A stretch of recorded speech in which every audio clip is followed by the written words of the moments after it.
Carson Wentz is the Vikings starting quarterback. Much more on the drama with the purple. Plus, the Dragons are off to their best start in a decade. Steve Laqua joins us this morning. Hot Mike starts now. Hot Mike with Dom Izzo. Really? Really, Dom? No. I like what Dom's doing. Okay. Dom Izzo. Jeez, come on, Dom. What do you think I am, a magician? Yeah, I'm fired up, Dom. What else could I say? Absolutely. It was great to get on the field, and then Dom came up to me, and I'm trying to walk away from me. I just wanted to enjoy myself out there. Hot Mike. Great job. There's got to be some kind of intelligent question about something. Coach Dom Izzo, WDAY in Fargo, North Dakota. Can you give me a layup or something? Hot Mike. Presented by Northwestern Mutual. That program is second to none. On the networks of WDAY. You know, if it's not about sports, I find it very hard to concentrate. Here's Dom Izzo. Good Tuesday morning. Welcome to the Bizarro World edition of Hot Mike on WDAY Extra. KSFL TV, good morning, everybody in Sioux Falls. KNBN in western South Dakota. And Inforum.com. Happy Tuesday, everybody. We are halfway through September. Shake our heads over that. September the 16th, 2025. Good morning and welcome to the show. I am Dom Izzo, host of said program on a Do You Believe It kind of edition. We could say that as well. Sitting here doing this show and telling you that Carson Wentz from Bismarck, North Dakota State, two-time national champion, number 2 overall draft pick in the 2016 NFL Draft, will be starting at quarterback for the Minnesota Vikings Sunday. Bizarro doesn't even begin to describe it. From living through the draft experience, which now crazy enough is a decade ago, of the buildup of this, and Viking fans somehow hoping, at least before Wentz took off, that he would land in their laps in the middle part of the draft, because the Vikings picked 16th or 17th that year. That was the Laqua Treadwell draft. I'll remember that since we were there. That all these years later, that Wentz, who was back in North Dakota not that long ago, he was back here doing one of his camps for his AO1 Foundation. He did not participate in any training camp. Signed with the Vikings 3.5 weeks ago. And now will be starting for them Sunday afternoon. Wild. Crazy. There are so many adjectives I was asked, because I had a couple of Twin Cities radio outlets reach out to me yesterday about it. Doesn't even begin to describe. Let's first back up, because we'll go back to Sunday night. So, because we didn't think anything of it, KOC opens his press conference yesterday and says J.J. McCarthy is hurt and out and can't play. And this is where it happened. Granted, the whole Viking offense seemed they couldn't move it, but late in the third quarter on this play toward the Vikings sideline, he gets wrapped up here. Sunday Night Football didn't have a great replay angle of it getting his legs tied up from underneath him, but this is where he hurt his ankle. Now, initially, the report that came out KOC talked at 1 o'clock yesterday, that he was going to be out for definitely this week's game. Adam Schefter then modified the report, saying it's a high ankle sprain. And what he's reporting is 2 to 4 weeks that McCarthy is going to be down. Kevin Seifert, who works for ESPN.com, and total credit to him on this, asked KOC, is this a shadow benching? That maybe McCarthy's not as hurt as they're saying he is, and things have overwhelmed him, and we're going to put Wentz in and just... And KOC disputed that, said, no, we really have liked what JJ have done. We're just missing just a little point here or there on where we're at. So if that is accurate and he's going to be gone, that means obviously he misses the Cincinnati game, and then he'll miss the 2 overseas games, which means the game against the Steelers, the game against the Browns in London and Dublin, respectively. And then after that, the Vikes have a bye. So that's 4. That's on the long end of what the Schefter report would say that he would be out for. Which, again, he's played, there are 20 games. He's only played in 2 of them in the National Football League. The injury is something now we're going to have to discuss as well. This is from yesterday's press conference, KOC talking about McCarthy and then turning the keys of the offense over to Carson Wentz. J.J. McCarthy, did come in very, very sore today with the ankle sprain. I would anticipate we are not planning on having him for Sunday and don't likely see this being any kind of short-term IR thing, but I do want to see, and Tyler and the group want to see how he responds, to treatment this week. But, give him a ton of credit, just the toughness to get that thing taped up and keep playing. But yeah, that is something that we were able to determine today. So obviously tough news there. Had a really good practice last week when JJ was out of the building, on a Thursday, kind of third down kind of day. And Carson stepped in and did a great job. So I know the guys will have a ton of confidence in him, as well as Max being a snap away. What's your sense of how much Carson's been able to pick up here in the weeks that he's been here? Yeah, he was really impressive last week, kind of stepping in. You felt the veteran presence and the command. He's really smart, a guy that's played a lot of football, and he's been able to, get himself to a place where he's felt very comfortable, these past 2 weeks had he needed to go in the football game, and now he'll get a week of preparation to get ready to go play. Can you call everything that you would call with JJ? He's been in the system 2 years. Can you call everything with Carson that you would with JJ? Yes, I think so. And there's always going to be a quarterback comfort level to what we take to the game, regardless of what we prepare throughout the week. By the time we get to Saturday, you want to be calling the things that the guy in the game's comfortable with, has a positive feeling towards, a great understanding of, and there's going to be some things, previous experiences that allow Carson to, and we've already seen that with kind of a seamless transition for him in certain areas, and then in other areas where things are kind of newer for him for the first time. I think normally my experience with him short term has been he gets that rep, he gets that time, he gets that clarity, and then he's been good to go. You just have to shake your head that this has come to fruition. As I mentioned, Wentz signed with the Vikings. August 24th was the day that he became. That was right after the Vikings preseason finale, debacle, however you want to say it, where they let Brett Rippon go. They traded Sam Howell to Philadelphia. Max Brosman made the roster, and Carson Wentz was signed off the street. Now, for those that need a refresher on this, after Wentz's final season with the Eagles in 2020, and we all know how that ended, there was a brutal divorce there that the Eagles drafted Jalen Hurts that spring, and Wentz did not play well, was eventually benched.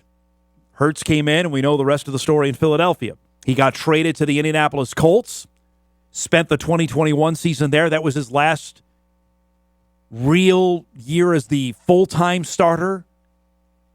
Again, you look back at it, his numbers in Indianapolis were not bad. It's how it ended was bad. His last 2 games with the Colts, all they needed to win was 1 game. Carson was bad in each of those games.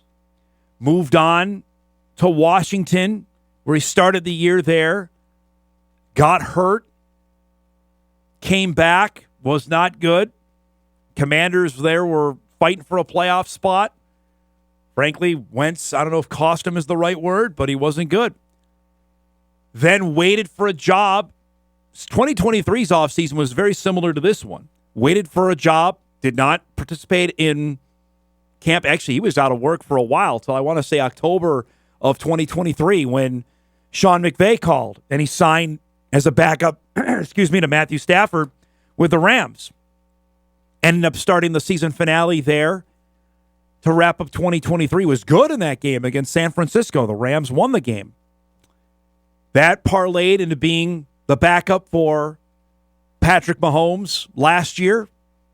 Enjoyed that ride all the way to the Super Bowl. We had Carson on the show last February in the lead up to Super Bowl 59.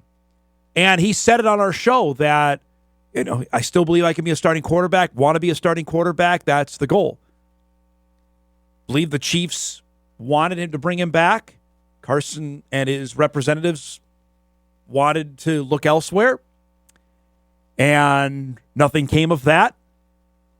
And waited it out. As happens with other quarterbacks, as you see, there are quarterbacks hurt all over the place. Cincinnati, the Vikings' opponent this week, has a opening that we're going to see a former Viking start the game. Jake Browning's going to start for the Bengals, against the Vikings on Sunday. And Carson waited it out. The Vikings called him. A few days later, he's signed, and now, remarkably, 3 weeks later, he's going to be the starting quarterback for Minnesota. How long is indeterminate. He will officially meet with the media tomorrow. All NFL teams have Tuesdays off, so there's no media availability today. But he'll get his first grilling by the Minnesota media corps tomorrow prior to this game with Cincinnati. And he's just part of a laundry list. The Vikes are completely beat up now.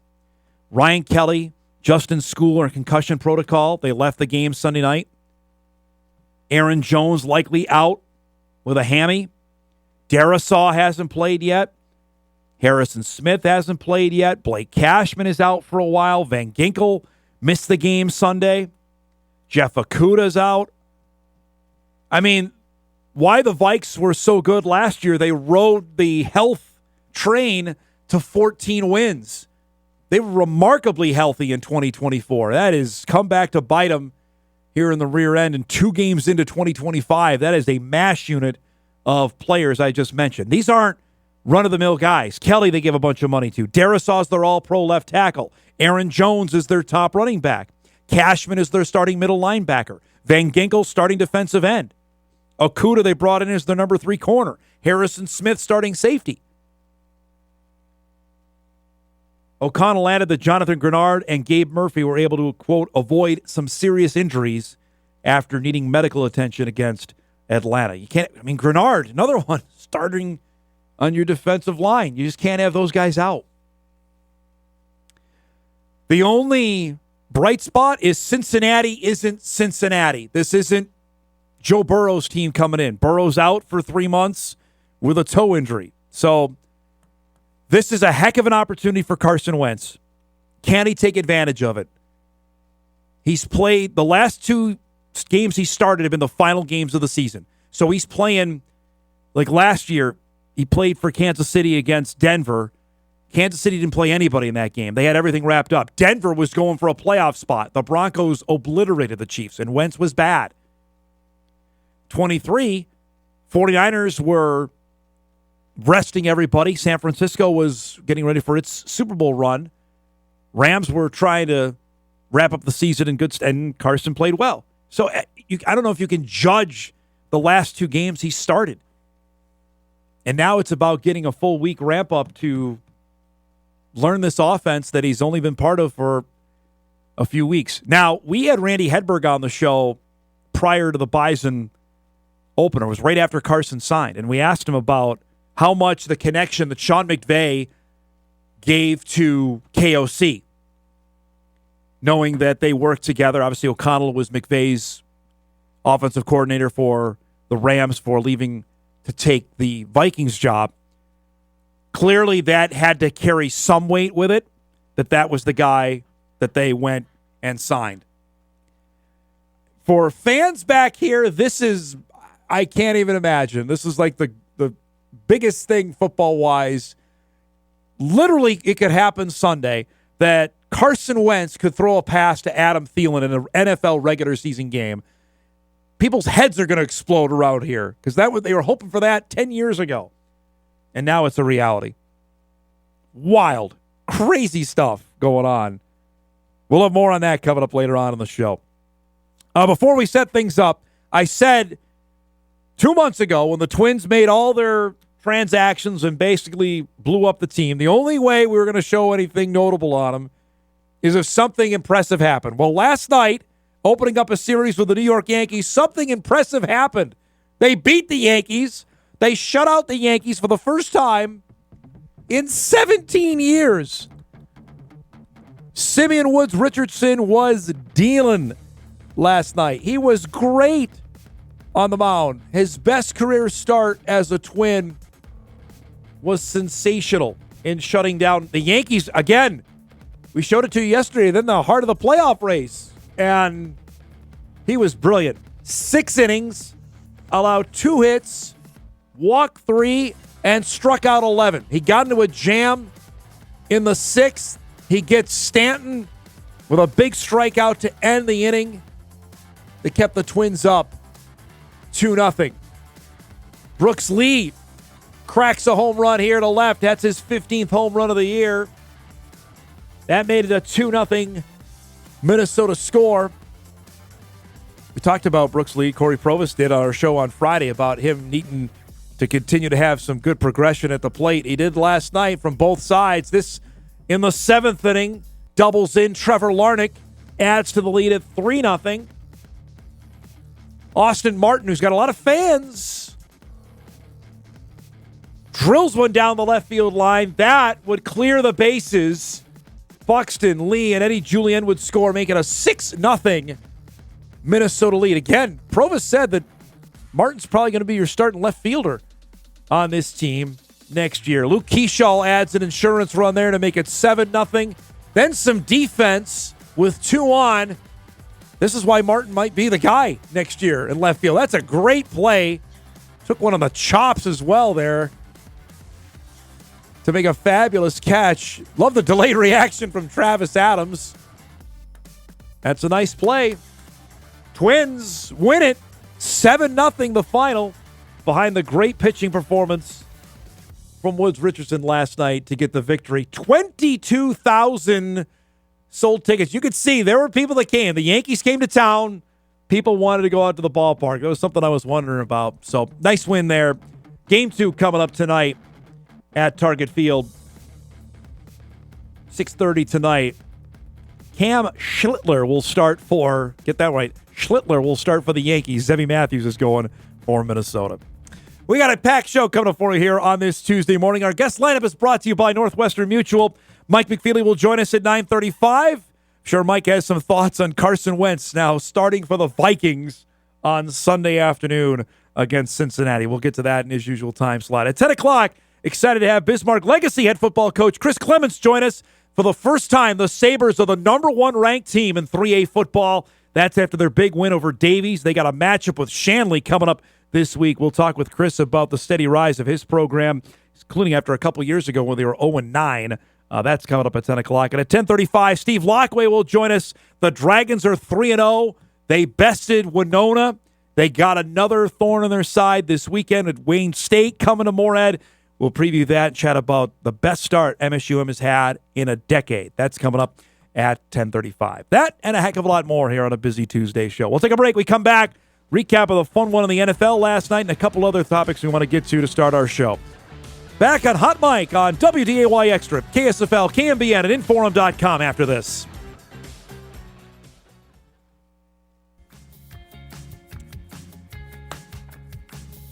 Welcome back, everybody. Hot Mic off and rolling here on a busy Tuesday morning.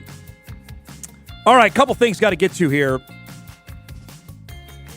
Shout out to Bison linebacker Logan Kopp. Congratulations to him. Found out that he's been named to the AFCA Good Works team. That goes to football players, coaches for what they do in the community. And this is a big deal because, the Bison have had another one do this. James Kaiser was the last in 2022. Kopp is one of 11 football players from FCS Division II D3 and the NAI, the 10th Bison to be named to the team. I believe as part of this, he gets invited to the Sugar Bowl Now, the tricky part about this is the Bison always are playing football most of the time when the Sugar Bowl is happening, but he is part of that. So congratulations to Cop. This is a rather large week for Logan because he gets married on Saturday. So to have this award and then have a rather life-changing moment coming up in the midst of the Bison football season, where I believe his mom and dad I visited with before the game in Nashville, I believe 4 of his teammates are ushers for the wedding here in town on Saturday. So congratulations to Logan on that. Pretty cool deal. Part of a rather large week that he's got happening. Also, anytime there's some sports TV news we got to share, especially when it's of this kind. Andrew Marchand from The Athletic dropping this nugget this morning that Amazon is now in business with the Masters that will televise the first 2 rounds of the event from 1 to 3 Eastern time on Amazon Prime. ESPN will continue its coverage then from 2 to 6, and then CBS and Paramount Plus, which we freaked out about last year. The Paramount Plus was televised early on Saturday and Sunday. Now they have finally heard us and give us. We'll have live golf on from Augusta starting at noon Central that Thursday and Friday. Let me tell you something right now. I don't care what the weather is here locally. That will be well received. We dive to get that on the air anytime earlier. So the fact they're coming on at noon is a big time deal. And I'll say this about Amazon. And we talked about this when they got the Thursday night package, the NFL package, that they were not, putting their toe in the water. They were diving in to local or to sports television rights. Now think of what they got. They have the NFL, which is huge. They have MLB. They have the Yankees, which is a big deal. They have hockey in Canada. They've got an exclusive deal with the NHL. They have NASCAR, right? They have a small package of races there. And now they have golf, and on top of it, and of course the NBA is coming next month. That is, Amazon said, we are here. We are going to be a player. You cannot watch sports without us, is basically what they're saying, especially with this. Netflix has certainly made its name with what they have with the NFL games on Christmas, and they're getting the Home Run Derby next year. So the streaming wars aren't going away anytime soon. I think they have officially knocked Apple TV out of the mix. Apple TV is losing its Friday Night Baseball package. That's going to be turned into NBC and Peacock, I believe. Last we had heard, and sometime soon we'll get the actual future national TV rights for Major League Baseball, whatever's happening with ESPN's deal. But that's a big deal now. The Masters turning its attention now to Amazon. So you'll need Amazon. If you're golf nuts out there, you need Amazon Prime, Paramount Plus to get more Masters coming in April. Now our guy Hoagie's got to qualify again because he just missed out on making it, and he's got to either be top 50 in the world golf rankings or win a tournament between now and the end of March if he gets another shot to get back to Augusta, which he had a great tournament this past year. Last thing before we break here, I wanted to show the NFL did it again. They did its double dip. They had back-to-back games, not overlapping Monday night games. I'm not sure how people dislike more, the doubleheader or the overlapping games, because we're going to do that in a couple weeks. But last night, Chargers beat the Raiders at a game I did not make the end to. I know I was giving my dad a hard time about that. I didn't see the end of it either. Woke up and SportsCenter was on, like, missed the end of that. But the first game was dynamite. First game between the Bucs and the Texans was a fabulous ending, at least. Tampa Bay, you got to give them the nod. Baker Mayfield, the Bucs, man, they are just tough. They came out and struck first on Houston after the Texans scored. Ryan Miller on that touchdown. Watch our big man. Look at number 69 out there just looking for somebody to block. Cody Mauga, that block there for the Emeka Egbuka touchdown, make it a 14-10 Tampa lead. The end of this game was wild.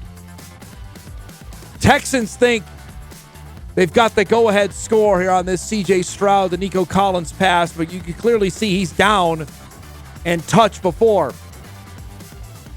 So they try for the go-ahead score there. That pass is incomplete. Trying a nifty throw to the end zone. That off the fingertips, so they got to kick a field goal. So it's 14-13. Bucks have to punt. Texans special teams. By the way, we got to give a shout out to the production crew now for staying on the punter on one camera and then going to another camera to get the return. But a monster return by the Texans. Going to put them in business with just under 3 minutes to go in the game. Houston's got a chance now to take the lead.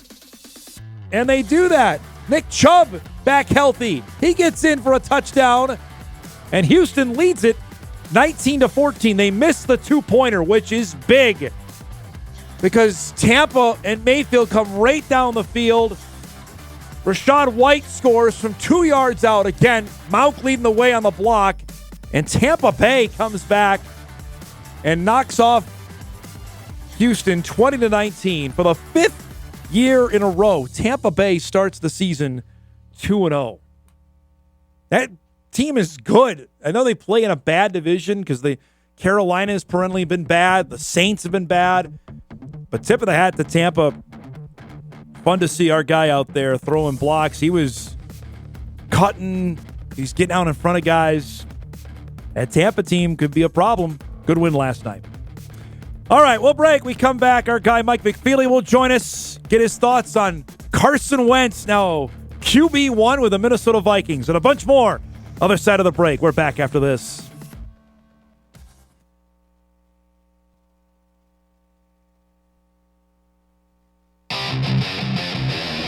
Oh, it's Mr. McFeely.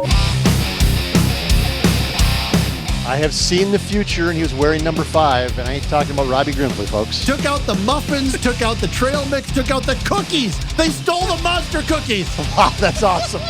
That is so awesome. Let's do some broadcasting. All right, time for our weekly visit with Mike McFeely, the Forum columnist who joins us each and every Tuesday at 9:35. Spike the football and his Dragons being 3-0 after a big win over Winona on Saturday. And yep, you can't shut me up. Many have tried. All have failed. All have failed. Keep on trying. And the Dragons received votes. I saw that. In the AFCA coaches poll for Division II, which I believe and confirmed by the sports information director, Nolan Schmidt at MSUM, the first time. Okay. At least to the best of his knowledge. Yeah. I mean, it would make sense. He said the only other time probably that we would have been considered would have been 2018. That's the year they went to that mineral water bowl. Yep. Yeah, the Dragons are receiving votes. If they could knock off Wayne State here, which is always a tough out. Wayne got them last year down there. Those Wildcats are tough. They've been tough to the Dragons. They always have some athletes. Yeah. There's some athletes in the NSIC. Oh, There's God. some.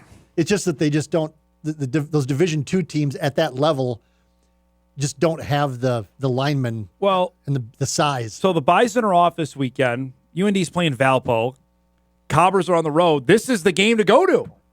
Yeah, let's go. I'm going to go Saturday. I'm probably going to go work. Right. I'm probably going to go work there. But sure, okay. Yeah, you can sit in the stands. I was going to go take the Jackman. I think on Saturday. I can loan you some of my MSUM gear. You can sit up in the stands. Jack's got a stuffed scorch, I'm pretty sure. So there we go. We got that. So fun to watch. We've got Laqua coming up in about an hour. All right, let's get you rip the Band-Aid off on crazy, wild, I don't know what adjective you want to describe. That Carson Wentz will be starting at quarterback for the Minnesota Vikings Sunday afternoon. Yeah, and when he signed, if you thought about it, which we all did at the time, you thought, well, okay, he signed as the backup, and obviously the Vikings didn't like the previous stiff they had that they signed as the backup. Sam Howell. Yes. Sam Howell. So they signed Wentz, and you went, well, I mean, J.J. McCarthy, he's a rookie, even though he's not, yada, yada, yada. there's probably a chance he's going to play some this year. I just didn't know it was going to be in week 3. Yeah. And, McCarthy has an ankle injury, apparently. Maybe. I don't know. O'Connell denied that yesterday when asked that, but of course, coaches never lie, ever. He denied what? That it's a shadow benching. Oh, well, what's he going to say? Yes, it is. We're lying because we've made a terrible decision with our quarterback. Can Sam Darnold come back? Yeah, ooh, boy. So anyway, yeah, it's having lived in Minnesota for so long and been around this area for all of my 58 years. The Vikings have always, at least since the mid 70s or so, have always been the thing around here, right? We've talked about this before, where the Twins used to kind of be 50-50 with the Vikings, and now it's just gone so insane. Yep. And with the advent of social media and all these blogs and all these podcasts and the popularity of the radio station, sports station out of the Twin Cities, and all the bits and it's just like this non-stop propaganda about the Vikings from everywhere. And people now, as we are prone to do in America in 2025, they just swing so hard from, it's like they played one decent quarter against a terrible Bears team and they won. And that's the name of the game, is winning in the National Football League. You have to win the games. Yep. Okay. But this guy was like people were earmarking him for the MVP and like the Vikings for, it's like, whoa. Yeah. And then and the team, by the way, not just him, the team stunk. Yes. That was not good Sunday night. That was, I've watched a lot of Vikings games over the years. That was a bad game. We were at a bad one. The NFC Championship. But this was way worse. This was just the vibe of this is a bad team. Yep. I mean, but just the swinging is just wow. So I don't know what to think. Yeah. I don't know what your average Vikings fan, what their expectation is for Carson Wentz. I mean, at the start of the season, if you're a Vikings fan, you had to say if Wentz starts this year, things are not good. I said that exact thing. One way or the other. Correct. I mean, it's either because McCarthy was so bad that he had to replace him, Correct. or that McCarthy got hurt.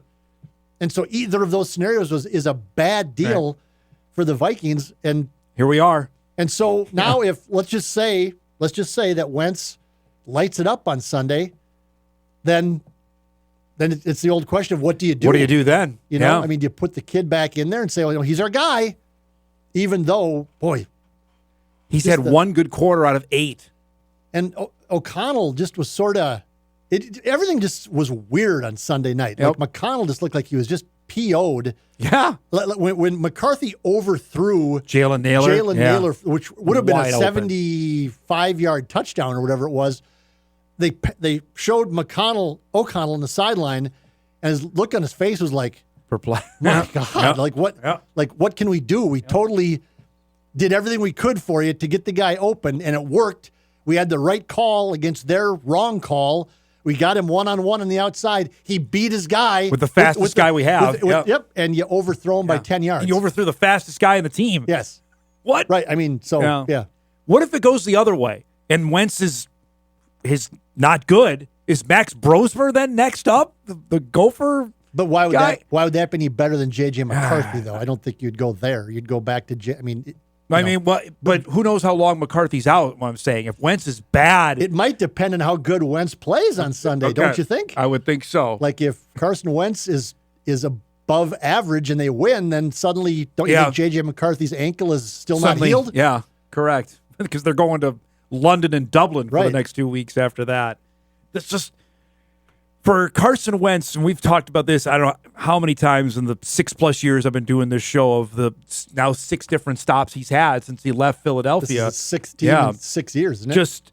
And how things ended in Indianapolis. It wasn't good in Washington. He waited for a job we wanted a starting job until Sean McVay called him to be a backup with the Rams. He took the backup job to Patrick Mahomes last year. Then he did the same thing thinking he was going to be a starter this time around. I think, is this it? However this manifests itself with the Vikings or no? Again, though, if he's functional, you can be a backup until you're 60. I mean, Joe Flacco is starting. Still playing. Starting. I mean, not even just play. He's He's starting for the Cleveland and he's Browns. like 62. He's like drawing Social Security. And he's He was starting for the drafted in Browns. 2008. Right. Yes. Yes. And so, no, I don't. I mean, if he plays well, but Yeah. if he stinks, or if there's more, stuff that, like there's baggage there. That was the word I was going to use. And Yeah. it's, you can define it how you want. Yeah. And I remember when the guy from the Alternative Weekly in Oh, Philadelphia my gosh. I was on your old radio show talking about that. wrote that Yep. story in the whatever it was, the city pages or something It was or like whatever. 2018. It was the year after the Super Bowl. And he just got just lit up. I had him on my radio program at the time, Yep. and he just got absolutely lit. And it all turned out to be accurate. That there was just some issues there, and there was issues in Indianapolis. I mean, there's no indication here. There was no indication last year with the Chiefs that there was any problem. That's Patrick Mahomes. You're not messing with that. Or with the Rams. There was no indications there, but there was clearly, in every stop before that, there was some things going on. It's just wild. The fact that fans up here, brains may melt if Carson Wentz completes a pass to Adam Thielen sometime during the game on Sunday for local football fans. But will it? Well, I mean, for those that are fans of each of those players, the fact that they're playing together, it's a big deal. Isn't the water under the bridge for Carson Wentz in terms of people? I mean, he's been in the NFL for 8 years now, 9 years. This is his 9th year, isn't it? Yeah, yes. And so, yes. I mean, I just think people are over. I don't think that I think there's still fans of him, but it's nothing like when he was first drafted. I mean, there was just this bandwagon of President Barack Obama told Joe Biden. No, the other way around. Vice President Joe Biden told President Barack Obama, you got to get on the Wentz wagon. And Barack Obama said that in a public speech in Philadelphia. In Philly. And so I think that to me, I think people now are much more fans of Cam Miller, Easton Stick, Trey Lance, Cody. I just don't. I don't know if the Wentz wagon is still rolling even around here. Yeah, and that goes a whole other subsection of that of what Carson has done since basically he left NDSU on his non-connection with the school in the area. Yeah, it just seemed. Yeah, I mean, he comes back for the AO1 thing, and he's still on the bank commercials and all of that. But I don't know that he. Yeah. I don't know that he's had a close connection with NDSU or given money or anything like that to the school. I don't know that for a fact, but it just seems like there's just not much connection there. Vikes season already off the rails then? God, sure seems like it. Does with the amount of guys that are hurt too. Yeah. It's not just the quarterback. Well, that's part of it too with McCarthy is he was not good. Don't misunderstand. But when you have your third string tackle not in there, great. Not good. I mean, that's not good at all. And now the center might be out for a while, and there's some issues there beyond the quarterback position. They're missing, 3 starters defensively on Sunday. And Van Ginkel wasn't playing. Harrison Smith wasn't playing. Yep. So that's not a good scenario here. This is the importance of Van Ginkel, by the way, is my daughter texts me on Sunday night and goes, is the Gink playing? And I go, no, he's out with injury. And the one word, can I say this? Damn. Yeah. Was her one word response. Yeah. I had a harsher word when he wasn't playing. So that's the importance of Van Ginkel to the Vikings fans. And now they're teammates. Van Ginkel sacked Carson Wentz. Do you remember that? Oh, is that 2015 up here? He's not the guy that hurt him. I don't think so. Wasn't that his hand on a helmet or something? A follow through. Correct, but Van Ginkel broke him in half in that game. Look at that. Now it all comes together. Oh boy. Right? I'm going to have to find that video here. Maybe we can play it before we wrap. Wow. All right, let's break. We come back. We'll get Mike's thoughts on another Bison quarterback, how Cole Payton performed in the win over SEMO. Look at where the Bison stand through the first 3 weeks of the season. Back on Hot Mike here on WDAY Extra right after this.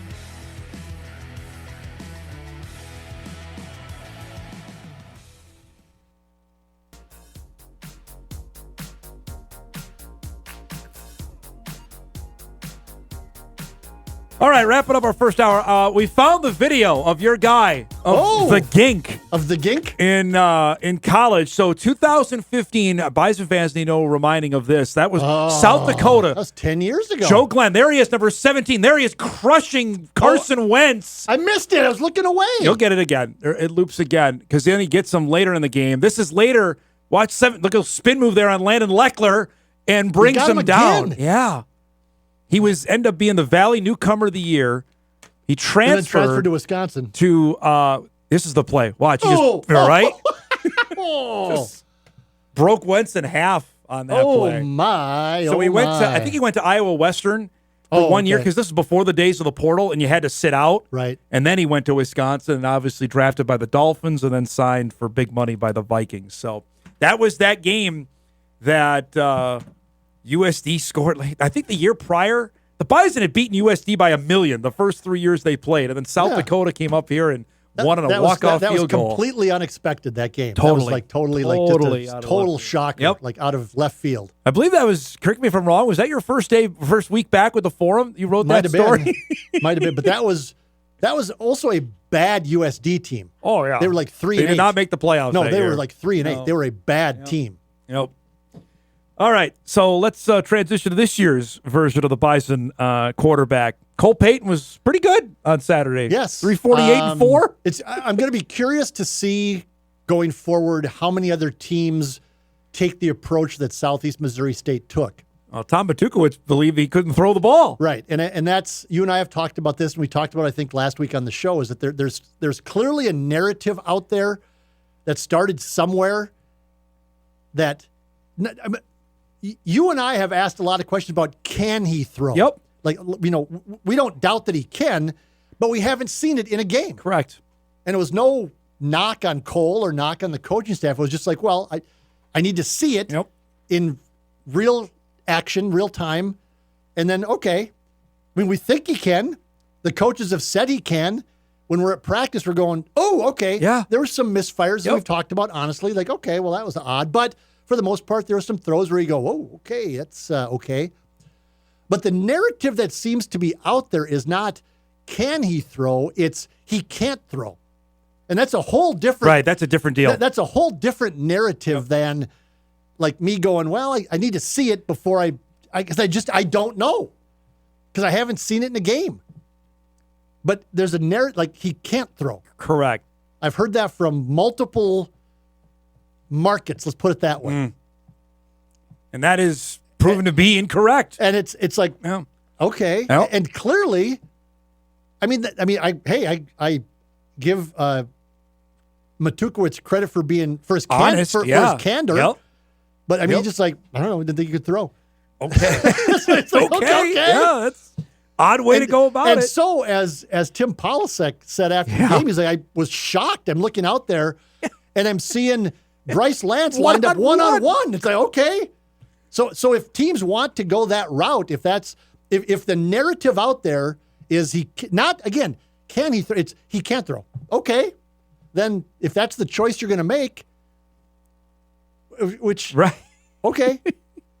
And the other odd part of it is, to me, is if there's a question now after watching 3 NDSU games, it's more for me like, well, the running game still, I know that teams are stacking the box, and so that makes it really hard. But I'm still not seeing that explosive, guy.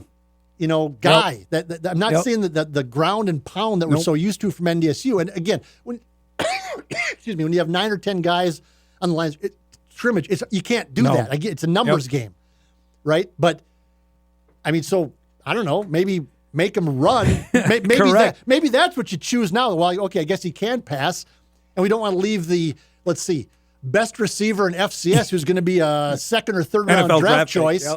We don't want to leave him one-on-one against a 5'11" cornerback.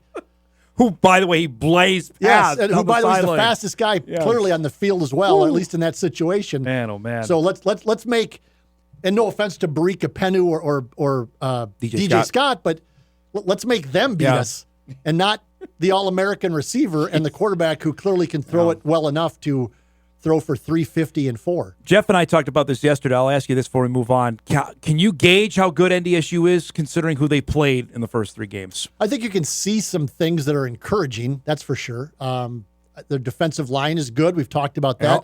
I think their offensive line, while still a little bit, they're still moving some pieces around, and they're trying to figure out whether Griffin Empey belongs here or there and who belongs there. I think by the middle end of the year, I think it's going to be a pretty good unit. I think they're going to be all right. Yep. And so if you have that and you have a quarterback who can throw, and the number of receivers they have, and the linebackers have been really impressive. Good. Mm-hmm. Oh my goodness gracious! You watch all three of those guys is just like, whoa, okay. And take into account the competition, but I mean, Staling, Donovan Woolen, just his work speaks for itself. It's like there's like a stretch there in that game, like 3 straight plays. Correct. You're going, oh, he's on every play. Yes. And then Logan Kopp. You always forget about Logan Kopp. I saw Logan Kopp's future father-in-law in the parking lot before the game, and he said, "Thank you for pointing out that Logan is also on the team as well. Is also on the team." He's got a big week. He's getting married on Saturday. Is Mr. That's Kopp. right. The wedding is this That's week. right. So I forgot. I got about the wedding. It's coming up. Even the wedding's under the radar. Last thing. What do we make of? Because I had an email to ask you this. Can we ask Mike about what do we think are our projections, and especially Dom's prediction wrong about UND in 2025? And I already admitted that I was off on that. I mean, we'll see. It's a 12-game season, Yep.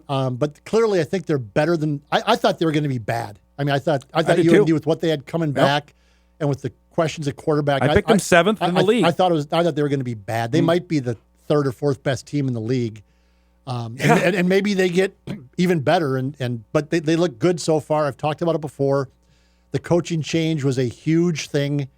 It went from a program that just kind of felt like it was running in place and sort of tired to something that is like let's, we don't need to take a back seat to USD and Illinois State. Correct. And we're going to try to catch SDSU and NDSU. Yep. There's no reason why we can't do that. As opposed to, we can't win. We're not going to be there. Yeah, So it's just a whole different attitude. And I think if you watch the games, and I do, there just looks to be a different gait to the players, and there's a different energy around it too. Little energy and just a little swagger, which I don't know that I've seen out of UND for the last 15 years. Their transfers they got offensively are faster too. I think there's some speed to UND they haven't had. I think that was a clear emphasis for head coach Eric Schmidt, and I've never talked to the guy. I don't know what his thinking was, but you can look at the positions that they went out and got guys in the portal, defensive back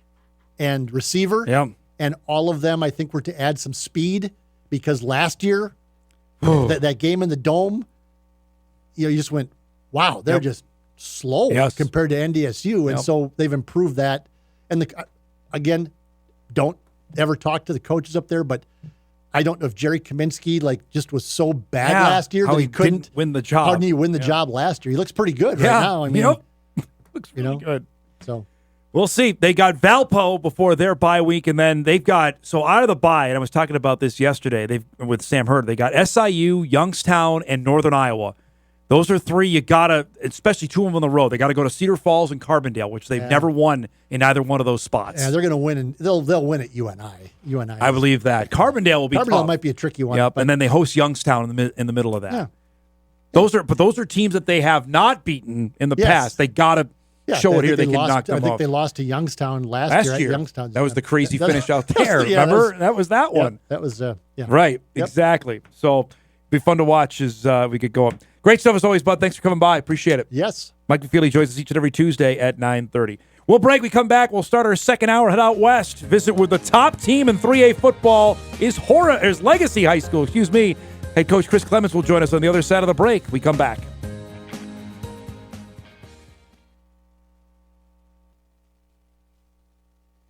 This is Hot Mike. Hot Mike. On the networks of WDAY. WDAY. Here's Dom Izzo. Welcome back, everybody. Hour 2, ready to rock and roll on this Tuesday morning. Steve Laqua will join us about a half hour. Dragons getting ready for Wayne State. We'll preview that and chat about another big day for his team on Saturday coming up in just a few minutes. Mentioned the latest big school poll is out for North Dakota high school football. Came out yesterday. We talked about it when we were saluting our best of the weekend. There was going to be a new team ranked number 1 in 3A football, and there is, and it's Bismarck Legacy, which I believe, according to my records, they're not always accurate. I try to make them. that they've not been ranked number one before in high school football in the state of North Dakota. They've had their program for about a decade, and now they sit number one at 3-0. And you look at what the Sabres have done. Their schedule to start the year, you could argue, was the hardest in North Dakota in 3A football. Look what they did to start the year. They had to go to Cheyenne, won that game by 2 touchdowns. Follow that up, another trip to West Fargo, and eked out a 1-point win against the Packers. Then you come back home, and you have to play the number one team in the state, and you beat them by 2 scores. I mean, that's not easing into 2025. That is awfully impressive. They've got a biggie this coming Friday with Horace coming, which you're going to hear from Chris Clements here in a few minutes about that. And then it's on to the actual league schedule. Because you know the game with Bismarck is huge. The game with Century. And they end with Mandan to wrap up the season. But if you've got the 3 wins that they have in their back pocket, they're playing with a ton of confidence. And after moving to the number one ranking, I had a chance this morning before Hot Mike got going to visit with Chris Clements, the only coach that Legacy has had, about the start, about what they've done on the field, and now expectations changing after moving to the number one ranking. You know, I think our kids set some lofty goals after last year. And they had a great spring, had a great summer, and you know, I think that the commitment that they made is showing through what we've done their first 3 games. You know, this is the same group that they played as sophomores, and they had an 0-9 season, and they're a pretty talented group, and I think they went undefeated when they were freshmen, and they knew what they were capable of. So, you know, kudos to them for setting the tone and setting the culture and you know, what they've done so far. You mentioned what happened a couple years ago. Did that toughen them up for what you have now? I think it was a shock to them, yeah. You know, we kind of coaches were talking, and you know, it's a really gritty group. They've been through a lot of adversity, and they've had a lot of perseverance through that adversity. So, you know, you couple that with there's some natural talent there, and it's a pretty good thing. You know, on the other side of it, you know, everybody seems to be a little bit bigger than we are, but you know, that's you can't control that. So it's one of those things where they know that their grit has to carry them through. I know you guys aren't the young kids anymore. Tell me about that mentality of, okay, hey, that was a while ago. We're not the young guys in the WDA or in North Dakota anymore. That now we're an established program. It's time for us to do something and start winning some games. Well, I think that happened a couple years ago when we got to host our first playoff game. Yeah. You know, unfortunately, the following year we went 0-9, and so. That being said, that when those types of things happen, then you got to kind of have to take a step back and regroup and all those things. And you know, we tell our kids, everybody wants to see you fail. Nobody wants to see you have success.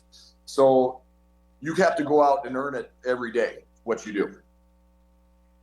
Describe this process. You've been there from the beginning. How personally gratifying is this? Now I know we're still in September, but you're ranked number one. Just is there some satisfaction that you've been there for this whole ride?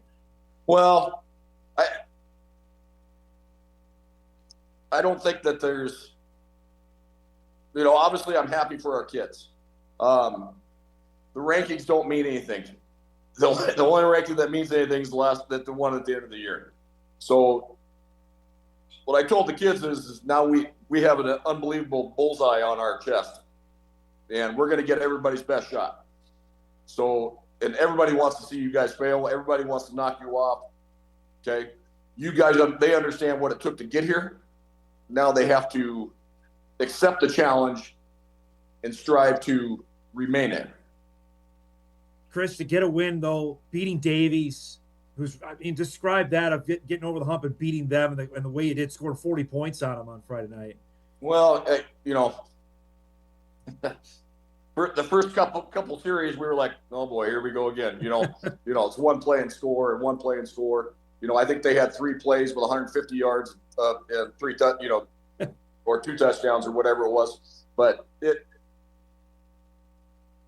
just the grit that our kids showed, the perseverance to battle back and get stops when we needed to. Was really proud of our defense staff and how they adjusted things. And I think Davies was like 1 of 7 or 2 of 8 on third down.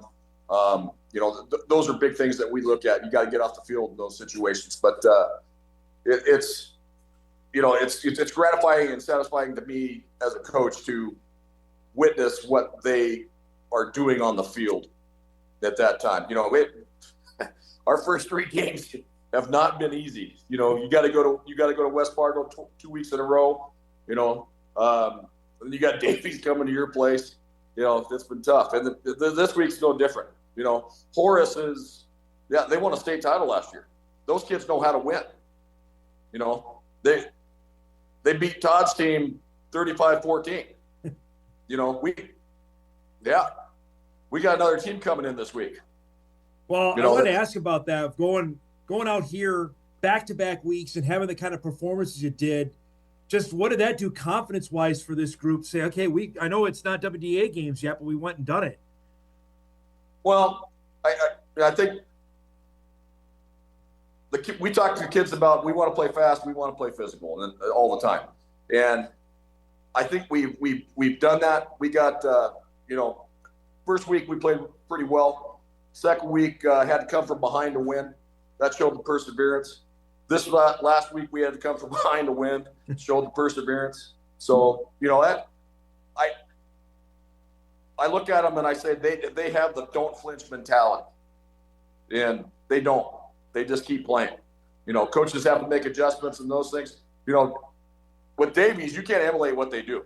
So it's very, very difficult, especially we don't have that size, and so we had to. It took us a while to get used to what they were doing in live game action. But in practice, you can't do that. So, kudos to Wayne for running the offense that he does run, because it's hard to prepare for sure. You have everything the big goals in front of you. Tell me about that, knowing you got Minot, Bismarck, Century, Mandan, all still to come. About, okay, the heavy hitters are great what we did, but our goals are still all in front of us here. Well, we'll get to them when we get to them. They'll be here soon enough. This week's all about Horace. That's what it's about. So we'll focus on Horace, and we got to get better at practice today and tomorrow, and come ready to play on Friday night. I want to ask you, I've talked to Gibby, I've talked to Wingenbach about this. I haven't asked you about the level of football in Western North Dakota. Tell me about why it's gotten so good, at least in my mind, so quickly over the last 4 to 5 years. I think that you're seeing a lot of adaptations to the game. I think that it's not Wayne's offense anymore. That's here. You're seeing a little adaptation in what people are running offensively and defensively. I think that's been a big part of it. But you look at Minot's had success. Chauncey's done a good job up there. There's been success all over. So Todd's had success over in Mandan. Yeah, it's just so you kind of have to. If you want to keep up with the Joneses, you gotta adapt and move on too. So I think kudos to what those guys are doing out east too, because they put up some unbelievable teams also. Jeremy's had a great run, Wayne's had a great run. Troy's recruiting. It's those things. So we'll just leave it there, and I think that everybody's trying to keep up with each other. I got to ask you, I know you want to probably specify on one guy, but I got to interview Jack Juleson when he committed to MSUM. Tell me about kind of player Jack has been for you and how can he project to the next level for the Dragons? Well, he's very dynamic, very dynamic. Fast, can jump. He's got great size. So he's a great receiver, but he's also a great corner. So it's, he's multi-dimensional. He wants to play receiver in college. I think he might make a better corner or safety, but we'll kind of see what happens there. But he's pretty excited about Moorhead, and he has a teammate there right now, Callan Lucas, that's getting varsity reps. First reps in his first year of college. So that's a big thing too. So he's very dynamic, and he makes plays. We got a few guys like that right now. I want to add, last thing before I let you go, and I really appreciate you doing this morning, just to have your program be at a level where college are stopping by, they're paying attention to you. How big a deal was that for you personally? Say, okay, we want to be successful, we want to be good on the field, we also want to produce guys that can go play at the next level. Well, I think me being a college coach for 16 years of my life, it's you always want to see kids, if they want to move on and play. Football's football wherever it's at. It doesn't matter if it's D3, NAIA, D2, wherever. But if kids want to go on and play, we'll help them get there any means possible. So, that being said, it's awesome when you have kids in your program that are going on and play, and we can show the guys that, this kid's playing here and this kid's playing here and they're having success in those things. But, I just wish there was a few more of them that would go on and play.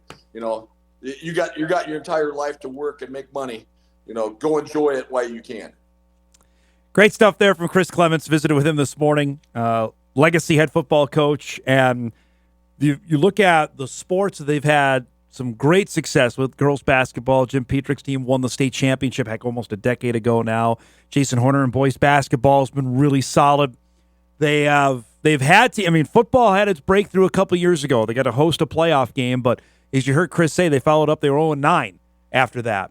And it seems, just looking at it right now in the WDA and maybe in all of 3A football, that I don't know if wide open is the right word, but there's opportunity. They've been playing varsity football at Legacy. 2015 was their first year. The following year, they made the playoffs. 2016, they went 6-4. They made the playoffs 3 years running after that. 2022 was the year that Chris was mentioning, that they got Davies out there and lost that game in the quarterfinals. And then 2023, they didn't win a game. Followed up last year, they go 5-5, made the playoffs again, lost to Cheyenne in the opening round. That they have been through it now, got a group of players that have been together for a bit, that maybe this is their time. We'll see. Century appears that maybe they're off a little bit. Mandan doesn't have the horses that they had of a season ago. Bismarck is going to be heard from, I would think. But if you go and beat the three teams they beat out of the East, you got my attention, and I think you got everybody else's attention as well. Especially if you're winning on the road at Cheyenne and in West Fargo, and you beat Davies and you didn't squeak by, you beat them by 10, you got everybody's attention in my mind. I personally think they're going to be heard from by the time we get to late October, which, to me, new blood, let's go. I'd like to see somebody else make it to at Final Four, make a run to get to the Dakota Bowl. I'm sure for that school, for that section of fans, they'd love nothing more to make a deep run and maybe beat some of their rivals in the process. Appreciate Chris giving us a few minutes there, former Mary assistant, and giving us a few minutes to talk about his team, which is off to a dynamite start. We'll break. We come back. We got a bunch of emails to catch up on, a couple of other breaking sports topics to get to, including the Natural has passed. Back on Hot Mic right after this.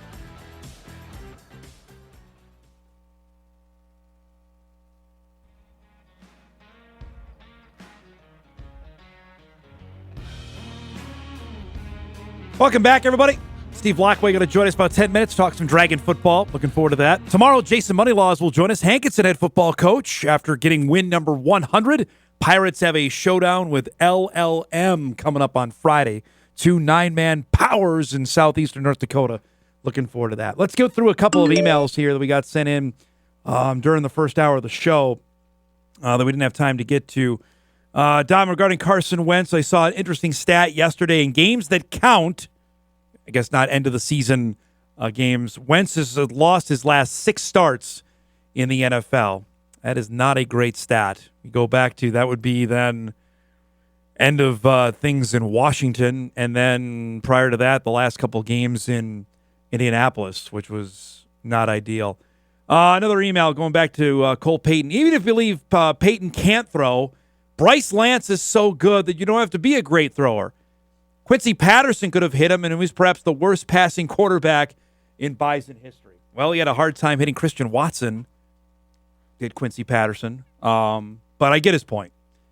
Let's do one more here. Dom, I shared this thought with Kolpak recently. Your discussion of the streaming wars competing for sports broadcasting rights reminded me again of why it's relevant. After listening to an interview with Christine Brennan discussing Caitlin Clark, I was thinking about the surging importance of sports as a media entity.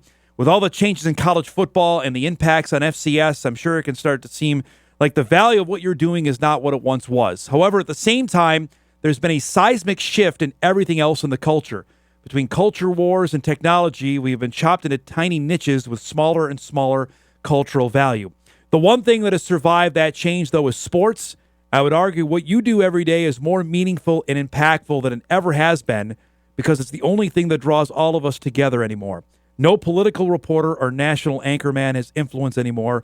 On Saturday and Sunday, though, and God forbid Wednesday Maction, our gaze turns to one thing. Something to keep in mind when the grind wears you down. I appreciate that. I'm fortunate to say, lucky to say, that the grind never really wears me down. This is what I've always wanted to do. There are days that are harder than others. Last week is certainly one of them, in light of what happened. But the fact that what we get to do, or I get to do, this is, part of how I spend my workday is out here talking this. That's pretty darn good. So we could be upset over separate streaming prices that we have to figure out on how to watch our sports, then we can do that. I appreciate that email on that because it's a good reminder exactly what we get to do on a day-to-day basis. 2 other things before we break. Paige Beckers, in the least surprising news, was named the WNBA Rookie of the Year. What a year for her. Wins the NCAA championship, leads Connecticut to the title when everybody thought Connecticut was done. And I know Juju Watkins got hurt for USC, but Connecticut was dynamite, and she was awesome through that whole NCAA tournament run. Carry that over, and her team wasn't very good. The Dallas Wings are going to pick high in the lottery. Maybe not as high as the Lynx, because the Lynx own Chicago's lottery pick, which is just completely unfair. But that's suave drafting or trading. She goes and wins Rookie of the Year with Dallas. She was great to watch. She got dinged up a couple times, but she transitioned awfully well to the WNBA game. The other thing that happened this morning, Robert Redford died. And character actor that well-renowned, whether he launched Sundance, there's numerous, there are 5 movies that come to mind right away. And it depends on the age bracket that you're in. That tells you, a great actor can do that because depending on how old you are, it can resonate for a certain audience. Like for me, there's 2. It's The Natural is one, and it has nothing to do with sports. I read the book, actually, before I saw the movie for the first time. And, spoiler, the book and the movie have 2 different endings. And Spy Game is the other. Spy Game came out like 2001? 2002, him and Brad Pitt. It's fantastic. And that's not even mentioning, Butch Cassidy and the Sundance Kid, which, I could get thrown out of because that is probably his most prominent one. There's a couple others that he was in a Marvel movie, for goodness sake. He was in Captain America. He was that big a deal. I mean, there's a couple other ones that, because he didn't act nearly as much, obviously, in the last 20 some odd years. The Candidates are really good. I've seen that. But The Natural stands alone. And just quick on this, for fans that haven't seen her, people that immediately I would say find time to watch it, as Roy Hobbs is fantastic. And yeah, it has some Hollywood parts of it, including the ending that at this day and age you could roll your eyes about. But him with Wilford Brimley, Robert Duvall, Barbara Hershey, who's crossed over and did both Hoosiers and The Natural. It's fantastic. And find the director's cut of it. There's a slightly longer version of it that actually I got the DVD set, which actually gave me a New York Knights hat. I don't know if I still have it. That was fantastic. The movie is it could have some roll your eyes moments, but the ending still gives you a little chills to it. And him coming back to play Glenn Close, gosh, can't forget her. It's just fantastic. Great movie. And he sold it. And he was like in his mid-40s. And he was, or maybe even older than that, trying to play a 20-year-old at the start of the movie. That part is preposterous now in 2025. But when they made the movie, whatever it was, 1980, 81, whenever that movie came out, he insisted he was going to play young Roy Hobbs, even though at the time he was 40. And when the movie starts, Roy Hobbs is 20 years old. That's how you're a movie star. You can make sure that happens. But a salute to Roy Hobbs, The Natural, and Robert Redford. All right, we'll break. We come back. We'll chat some Dragon football. Steve Laqua will join us, MSUM head football coach. Dragons get ready. Can they get to 4-0? Wayne State coming to town. We'll chat about that and a bunch more when Hot Mike returns after this.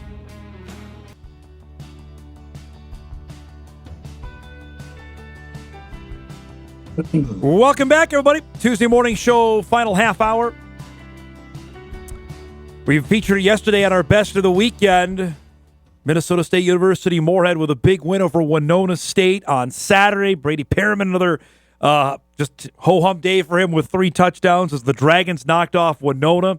First time MSUM is 3-0 since 2015. As they get set to host Wayne State this coming Saturday at Shields Field. Our guy Steve Laqua joins us each and every Tuesday at 10:35. Now, I just want to make sure you're more in demand now that your team is having a great start and all the interview requests that you remember, hey, we've been here for a while. You don't big time me, okay?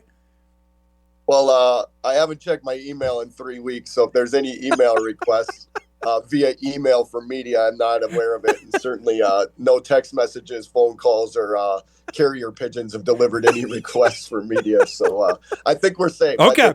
We're locked in. Now, yesterday, your former assistant was on the show. I don't know if you saw. Matt Bosch was with us and told us about some chicken shortage issue on the road in Sioux Falls. Can you illuminate more on this story? Do you remember what he was talking about? Well, we've had some stories, but I think that might have been the one where we didn't get the delivery of the Chick-fil-A, and then we had to go to we had to drive downtown in a bus to I think it was in the mall. I think it was St. Cloud. And this is the story I'm thinking of. Then we get the bus there. The bus can't park.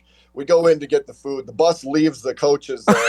So they've got the chicken, they got the food, but we don't have the buses. And we're, it's kind of a crazy. Oh, man. Life on the road in Division II football. Doesn't get better than that. Congrats on the win. Winona State, we talked about last week, has been I would say a perennial thorn in the side. How nice was it to get one like you did on Saturday? Well, it was really any win in this league you got to feel good about. If you looked at the scores this week, you could see that anybody can anybody. So finding a way to get a win, no matter what the situation, we're glad that we got it. Certainly, we've struggled to beat them over the course of the last 10 years, and they've been a really good football program. They've been at the top or towards the top of the NSIC, and so to be able to kind of avenge not playing well, to be able to get a win in conference, to start the home opener kind of with a bang, I think all of those things it went about as well as we could have scripted it, and got a little bit hairy maybe at the beginning of the fourth quarter, but our guys were able to kind of slam the door and take care of business and finish the job. We've talked plenty on Jack, but Brady was obviously the hero last year of the game in Duluth. What kind of safety net is he for your quarterback, knowing he can count on him to make a play whenever the ball's near him? Well, BP is such a fabulous receiver, and he's quiet. He quietly gets himself open. He quietly gets big games. He's reliable. He had a tough start, and he's just so resilient. His confidence never wavered. He had an open big play drop early and didn't waver. You could see it, and you knew he was going to have a big game, and he did. 3 touchdowns and 100 yards. I mean, he's just so resilient. He's steady, and so our guys can always rely on him. And I think his chemistry with Jack in critical situations is unmatched. To have the kind of success he's had to build on, especially last year, to have come up in big moments, what does that do for a guy that knows he can make those kind of plays in big time moments? Well, I think it's, when the game's on the line, he's a competitor, right. Who wants to, and he's got a proven track record of being able to do that. And when your quarterback trusts that you can do it and you've done it over time, it makes everybody more confident, more comfortable. But it also, if it's not him, it opens up other people and their opportunities. It's crazy that Gage has 10 catches for over 100 yards, and that's kind of a ho-hum day too. But no one talks about Matt Thorson being over 100 yards receiving in this game too. I mean, that's no small feat. That he probably would have led 3/4 of the teams in the conference with his day, and he's kind of the third guy that's like, oh yeah, Madden had a nice game too, I guess. So I think everybody's doing a great job of just buying into the mission of the team. Like, it's all about the team, and whatever happens, let's not get caught up in the disease of more. Like, there'll be enough catches, there'll be enough whatever, but let's just get the W. Here's I want to give a little shout out to special teams because I met Max Watson's dad earlier this summer. Came up and introduced himself to me. He kicked a 46-yarder for you right before halftime. I mean, there's a shout out because Dragon special teams has been a deal. That's what kind of, I guess, given to have that. What kind of luxury is to have a guy who can boot a 46-yarder for you? Well, it was huge because at the end of the day, they were driving down, and we ended up getting a stop, and we got a minute left. Well, you know what? Jack flipped the field pretty quick, and honestly, we didn't want anything crazy to happen up 14, knowing they were going to get the ball. So I wouldn't say we played conservative, but conservative enough saying, hey, if we get a shot at a field goal, great. And then we put it in, and now you're up from 2 scores to 3. That's a big swing in the game. And so to be able to hit that and knock it in, and he left no doubt on that. That was a big deal in the tide of the game. And so hats off to the 2-minute drive, but hats off to them. But then special teams stay on it. We get a blocked punt that goes for a short one that gives us a short field. We get a great effort play by Evan Miles that E2 jumps into the end zone, saves the ball. We get it down on the 2-yard line, which basically pinned them back and gave us a short field. Right after that, the special teams were not just Bob Babbage coach speak here, but a winning edge. He said special teams got to be a winning edge. That was the formula, and he said it every week for the 5 years that I was part of that program. And you know what? I felt like it was a winning edge this week, which was great. What is confidence level right now at the locker room? Where is it at? Well, I think it's solid, but our guys also understand that, you know what, this team that's coming in this week in Wayne State, they took it to us last year pretty bad. The home opener, we're debuting the blackout game and then just got beat, 44-14. I mean, it was the buzzsaw we ran into. We didn't play very well. We felt like we needed to do a lot better. And this is a similar opponent as last week. I think we beat them twice in the last decade. They've been, playoffs a couple years ago. They are a talented team. And so we've got to kind of rinse, repeat, find the same formula to be able to come out and have a quiet confidence, even though we haven't been successful against them, and find a way to get a victory. And every victory is difficult in this conference. Is that something you need to say? The guys remember, obviously, what went down last year with this team. I think the older guys, we had a good leadership council meeting yesterday. They understand fully. There's still that taste of ash in their mouth. I think the rest of the younger guys that maybe weren't as invested or involved or on the fringes of it, maybe don't look at it the same way. And so it's definitely a message we have to get from top down of, hey, this is not a game we can go in loose, unfocused, relaxed, comfortable, because as soon as you do that in the league, you're going to find a loss real quick and it shakes you up. They lost at Northern. They're 1-2. What stands out when you've seen Wayne State on tape so far? Well, I think their offensive skill kids are a lot more dynamic than, no offense to the Winona players, but I think they're more dynamic offensively, but they're younger, and so they've been inconsistent. So when they've been on. They ripped apart Mary week 2, and Mary took Augustana down to the last drive. number 13 ranked team on the ropes here, and really should have had them beat, but whatever. But then they came out and weren't very good against Northern. They were a lot better the first week against Kearney. So there's inconsistency there. I think defensively they're working through some injuries, which has limited a little bit of what they've been doing. Their linebacking crew is maybe the best that you can see in the league. They run around and make plays, and so that's that we were able to exploit last week. I know it's going to be a very difficult job to exploit that. We're going to have to find a different way to find a matchup advantage this week. I don't know. Maybe it's me and I'm close to this because I cover you guys and we talk every week. It feels like there's some buzz around the community around this team. Have you sensed that, or did you sense that at the home opener on Saturday?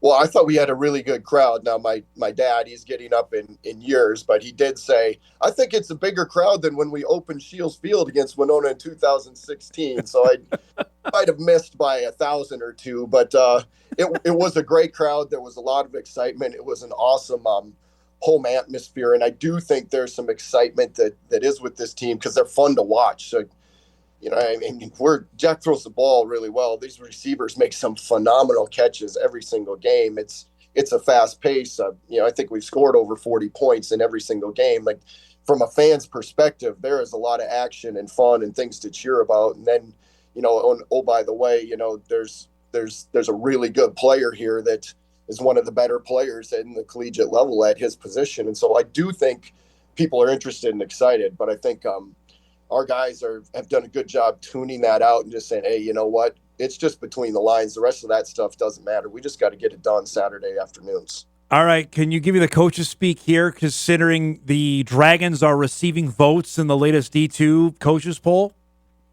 Well, I guess I didn't have time to prep that because I did not realize that. So, you know what? Now, here's what I would say. Here's the coach speak. Okay. I think I saw something on the media the other day about some top-ranked football team loses, but then they got voted and moved up in the rankings by some voter who doesn't really know what they're doing. So I would imagine, no offense to the media people, but maybe they don't actually know.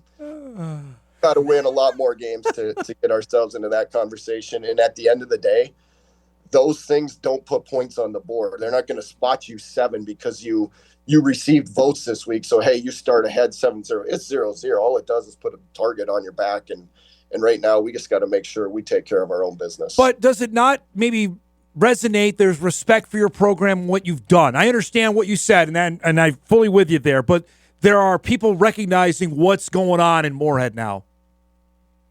Well, yeah, I do think we're doing a good job, and maybe that's good. I don't know how many votes. It might have been 1 vote, so someone might It was 7. Wow. I'm going to tell you it was 7. There you go. 7 votes, so I don't know if you get, more than 1 point, but so maybe 7 people out there are starting to sip the Kool-Aid. We'll see. At the end of the day, we gotta win games, and I don't think we're not out there to try and get votes. We're not out there to figure out rankings or set stats or whatever. We're just trying to play football the way that, is guys play for each other. They love this game. They play hard. They do it the right way. They've bought into the program. They're representing this area. They're from this place. They love going out there and playing with pure joy. And if we can do that every week, the rest of the stuff will take care of itself. Let's not get anybody mad. Let's chat on the defense because we gave special teams on the offense all sorts of love. How's your defense been through the first 3 games in your mind? I thought really good. You look at this game, and we held them to just about 100 yards rushing, and over half of that came on the last drive of the game when we're just kind of working the clock out. And obviously we got to be better there, but that's pretty good. You look at how Jack Johnson is playing. He's got tackles for losses. He's got pass breakups. He's a menace blitzing. He's great in coverage. You look at the interception that Tate Gustafson had. That shouldn't happen. You can't draw that. It wasn't a good call by us at all. That's just a big time player making a big time play that you just don't see very often. He gets a great pick, and there's a lot of things that defense is doing that's shortening the field, getting the ball back quickly. The offense gets the hype, but at the end of the day, when you're starting at the plus 40-yard line, the defense had about 3.5 points of that possession right there. So it's a team game, and we're playing good complementary football right now. I should ask Nolan Schmidt about this. Cody Sorensen got another pick. He's up to 10. I know he's played for 10 years, but that's up there in the Dragon record books about what he's done on the back end for you. He's doing a great job, and he's obviously getting picks. He's making plays. He's a phenomenal leader for our team, for our defense, for that defensive back room. And that's what you need. We got a good group of quality leaders. He's a guy that I think respects the game. You look at it and go, didn't hardly play his junior year of high school.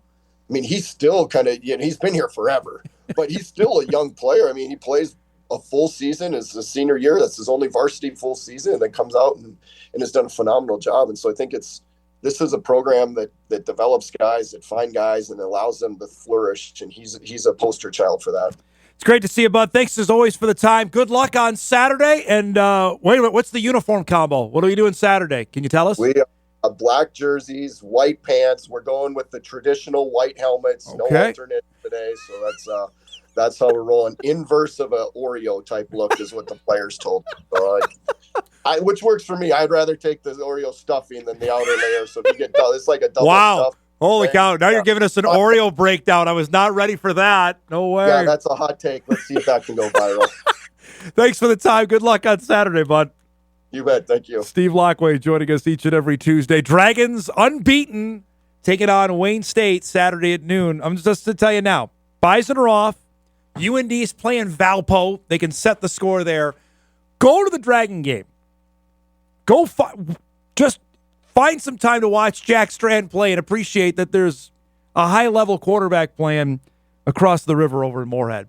And, yeah, I know he's going to discount it, but I don't remember. I've been here nearly 20 years. I don't remember the Dragons ever getting votes in the coaches poll in Division II. Not once. And I know it's 7 votes, but it's a big deal. Dragons are getting people's attention. They beat Wayne State Saturday. Even more people are going to sit up. Then they got to go to Duluth, and it gets harder from there on. But they keep winning games. It's a big deal. Eric, what's the stat? You dug it up here. The last time, I think I know this, but I want to make sure our numbers are correct. Last time MSUM was 4-0 was when? 1985. 85. 40 years. It's been a bit. The fact that they're this good, start paying attention, everybody. All right, we'll take our final break. We come back. We'll wrap things up. We'll get you ready for a busy Sports Tuesday. Hot Mike will wrap on WDAY Extra right after this.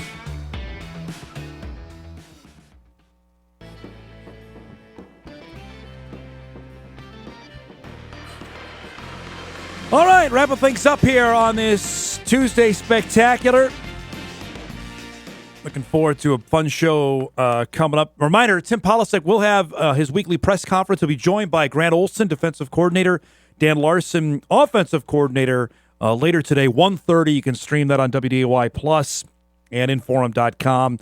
Much more from Bison football, despite the fact that the Bison don't play this week. You'll hear from the head coach and the 2 coordinators coming up later this afternoon. So we'll carry that for you. Looking forward to that. The Star Tribune, as the updated story, yesterday the Minnesota Wild held their annual, late in the summer golf tournament. Bill Guerin was asked again about Kirill Kaprizov, who turned down the 8-year, $128 million offer. That story broke late last week. The Wild start practice on Thursday. Guerin said, "We haven't talked in the last couple days, but we will soon. I just can't say enough how much we just want to get something done. We feel like we've really expressed how much we want Kirill." Well, if the report is accurate, and I don't believe anybody has denied it, 8 years at 128 makes him the richest hockey player contract out there. So they've certainly expressed how much they want him, and he turned it down. Not great. Remember, Connor McDavid is still unsigned. Jack Eichel is unsigned. For you non-hockey fans, McDavid is the best player and likely going to set the market. And then after that, Kaprizov's going to want what he wants. Tenuous times for Minnesota Wild fans as they get set to begin a new season with practice starting later this week. The longer it goes, the worse it gets, I think, for the Wild. All right, let's do some what to watch before we get out of here.